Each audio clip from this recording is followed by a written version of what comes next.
Hi guys!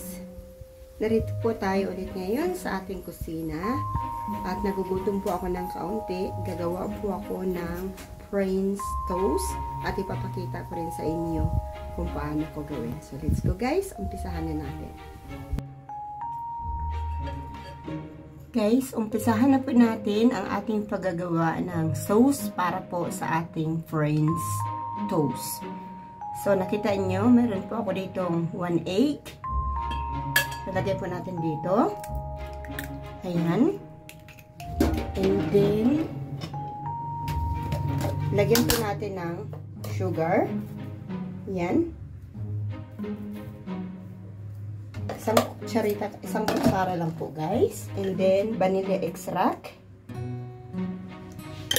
Lagyan po natin siya ng cinnamon. Ayan. Maraming cinnamon.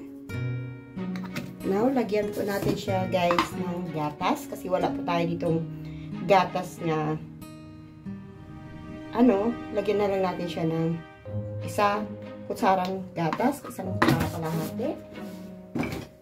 And then, lagyan natin siya ng konting tubig. Ayan, konti lang. At haluin natin siya, guys.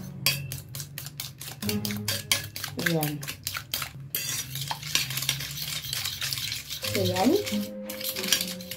Ayan na po siya.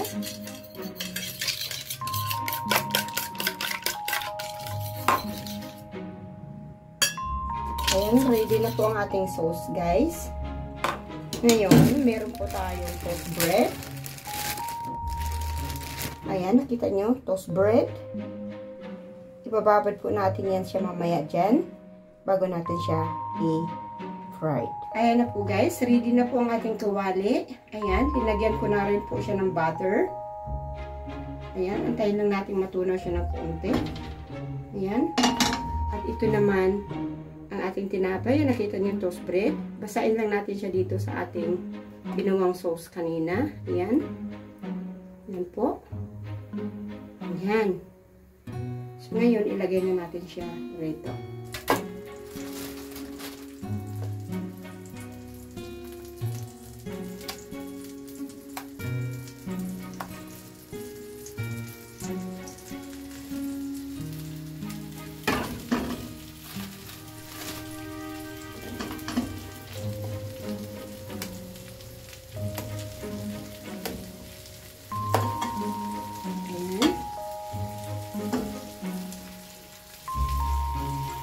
So, now, antayin natin siya na maluto, mga guys.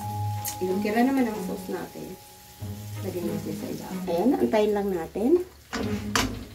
Antayin muna natin siya bago siya mag-brown sa ilalim, guys.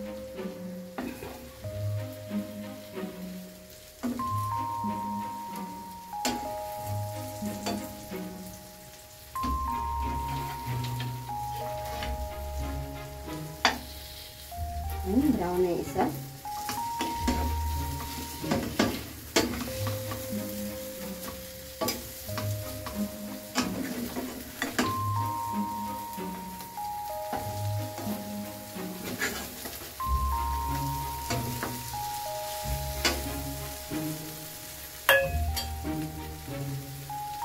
So guys, ayan na po ang ating French toast. Luto na siya at ready to serve. Ayan na siya, guys. Napagkasarap na po tingnan ng ating merenda. Ayan na po siya, guys. Luto na po ang ating French toast. Masarap na merenda. So guys, nakita ninyo naman kung paano ko ginawa. Maraming pong salamat na sinamahan ninyo ako sa aking pagluluto ng aking merenda. Guys, enjoy your day. Take care and God bless. Bye for now.